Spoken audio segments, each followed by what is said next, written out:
morning, every students. I am Madhu Shwasa. I am teaching. Dear students, in the previous video we have already discussed about chapter 5th.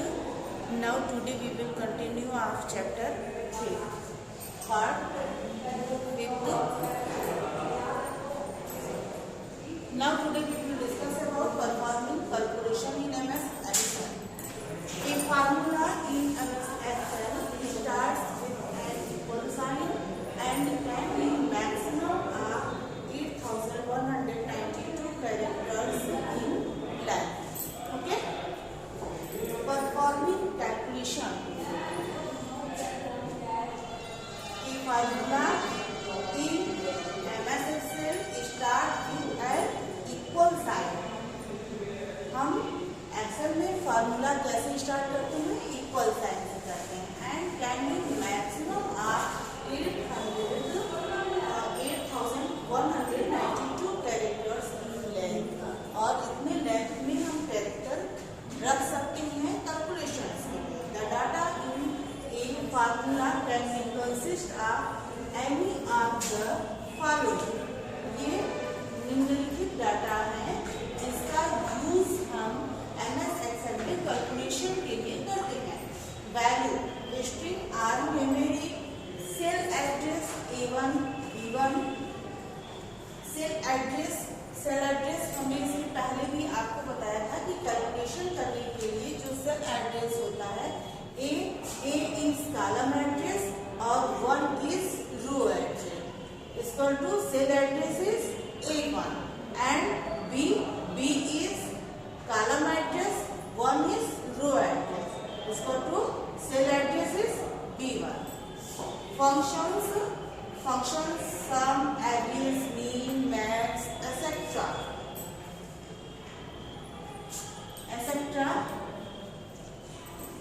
Next, operators, addition, subtraction, multiplication, division, greater than, less than, etc.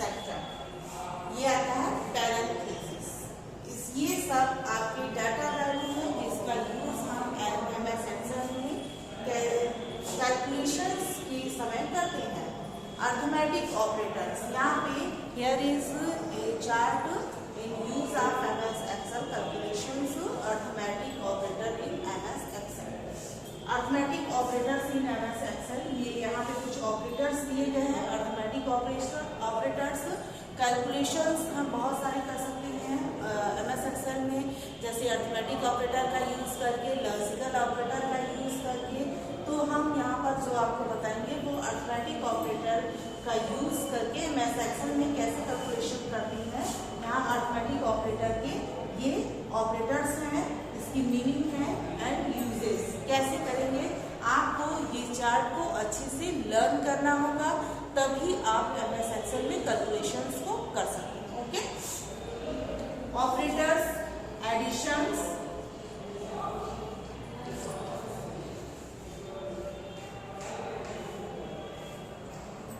Addition equal to, हमने आपको बताया है कि start with an equal sign.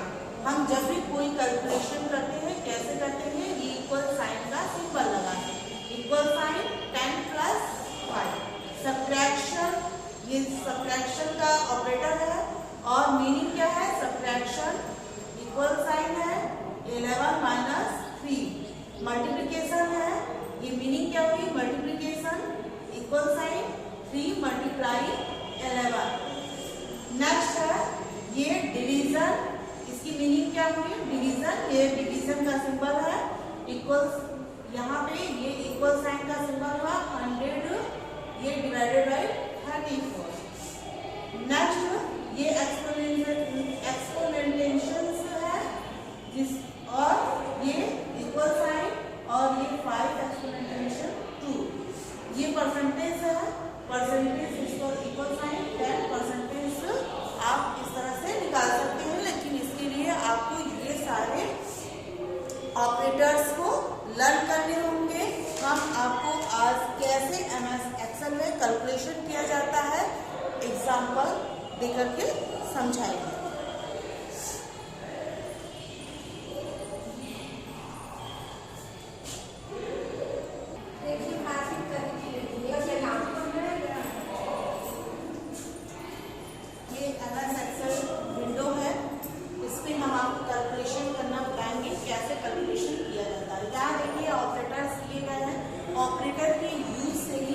हम इसमें calculation करके आपको बताएंगे। फर्स्ट एडिशन का कैलकुलेशन बताएंगे। ये देखिए एडिशन दिया है, आपको ये बताया था हियर इज ए कॉलम, इसको हम क्या बोलते हैं column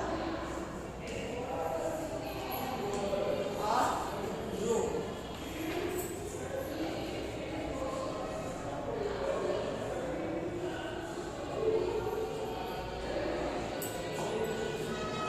The vertical data is called column and the horizontal data is called row.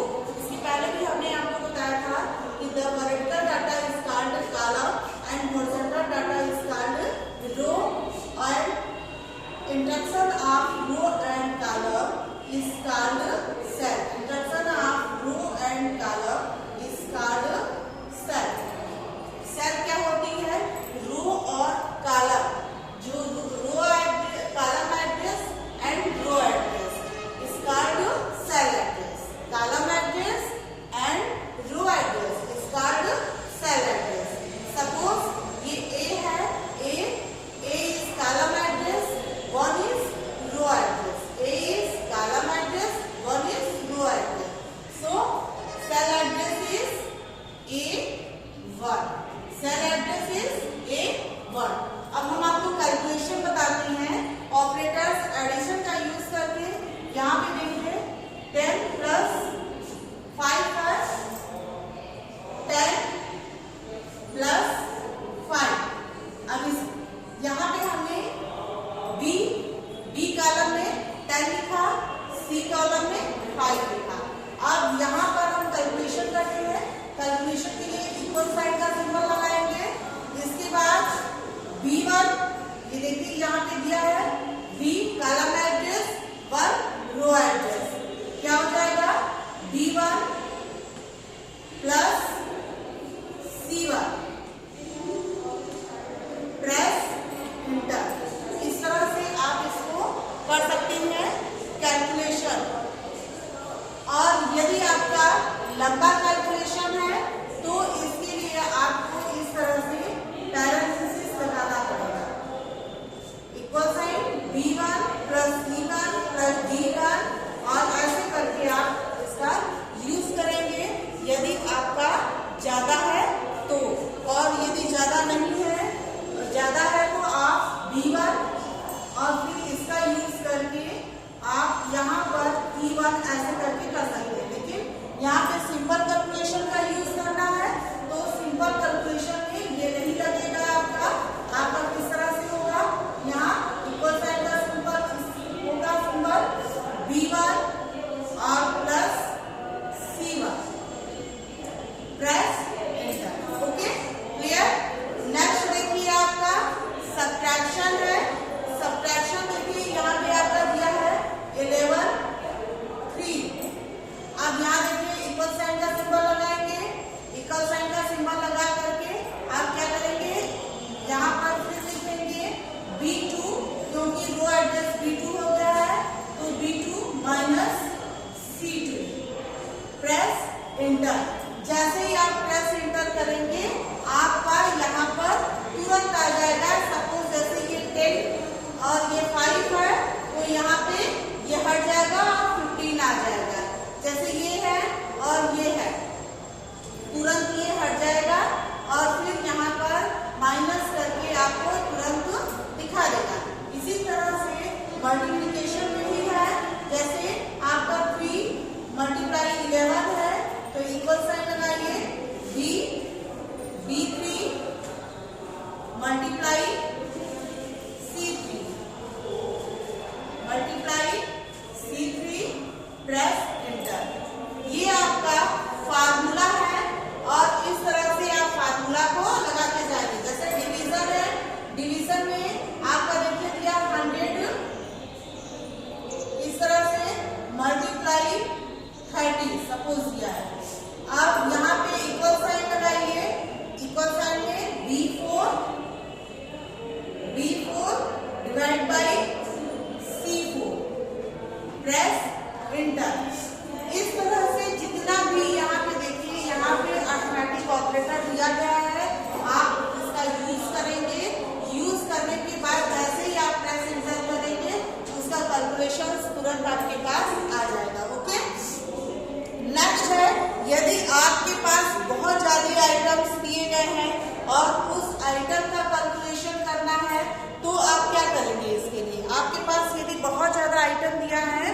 और आइटम का यदि आपको कैलकुलेशन करना है तो आप प्लस प्लस लगा करके ऐसे करते जाएंगे। सपोज जैसे इसी का कैलकुलेशन आपको करना है 5, 3, 11, 30।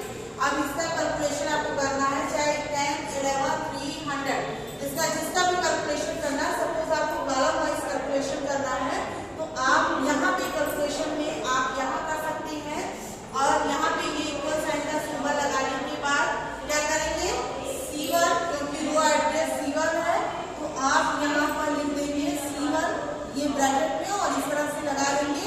फिर क्या हो गया आपका C4 लगा करके ये ब्रैकेट बंद करके प्रेस इंटर कर देंगे और ये आपका कैलकुलेशन क्लियर हो जाएगा। ओके, इस तरह से ये आपका कैलकुलेशन यहाँ पे क्लियर हो जाएगा। नेक्स्ट, यदि आपको ऐसे में क्लियर करना है तो आप देखते हैं कि आपके MS एक्सेल में टॉप पर फार्मूला बार रहता है, फार्मूला बार में ऑटो सम सिंबल रहता है। ठीक है, you can also use auto some button present on the formula tab to perform addition of all numbers in a range with a single click. Select the cell you want to add and just click on the button. The sum of all numbers will be calculated and displayed in the cell. और आपको display करके दिखा देगा। जैसे आपका यहाँ इस तरह से सिंबल बना हुआ होता है, ये इस सिंबल को हम बोलते हैं ऑटो सम। इस तरह से कैलकुलेशन में सिंबल बना होता है और इस सिंबल को हम बोलते हैं ऑटो सम सिंबल। क्या बोलते हैं इस सिंबल को? ऑटो सम। आप क्या करेंगे, एक बार इसे फुल सेलेक्ट करेंगे, पूरा सेलेक्ट करेंगे। फुल सेलेक्ट के बाद ऑटो सम ऑप्शन कैसे क्लिक कर देंगे। ये ऑटो सम ऑप्शन यहाँ नहीं होता, ये फार्मूला बार में होता है और जैसे ही आप इस पे क्लिक करेंगे ये तुरंत यहाँ पे कैलकुलेशन आ जाएगा और आपको ये फार्मूला का यूज नहीं करना पड़ेगा।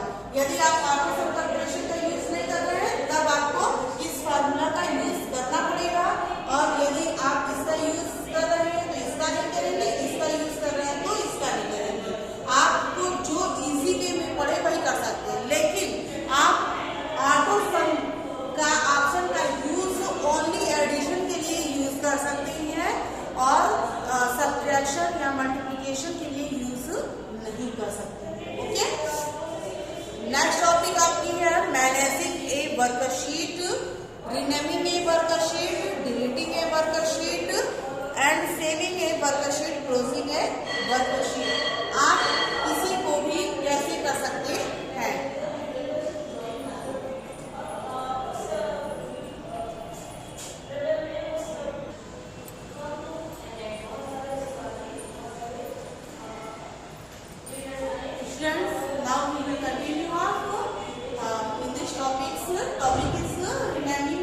वर्कशीट, हम किसी भी वर्कशीट को रीनेम कैसे करते हैं। यू कैन रीनेम और change the name of your worksheet bye double clicking on the sheet name on the sheet tab just above the status bar and typing in the new tab, new name।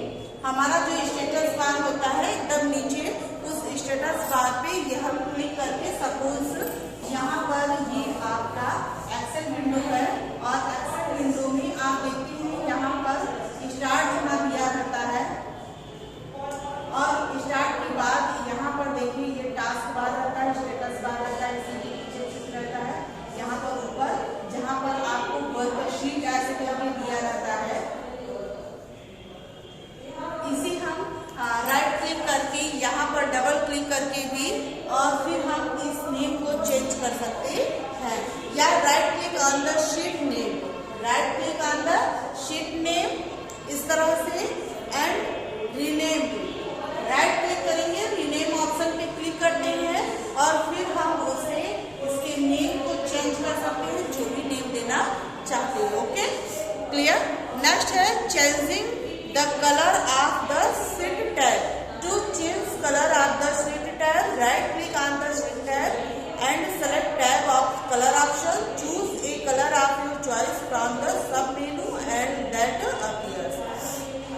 Inserting a worksheet. To insert a new worksheet, click on new sheet icon present next new the shift tab और right click on the shift tab. आप क्या करेंगे, right click करेंगे। Right click करने के यहाँ पर आप राइट क्लिक करेंगे। राइट क्लिक करते ही आपको इंसर्ट ऑप्शन आएगा।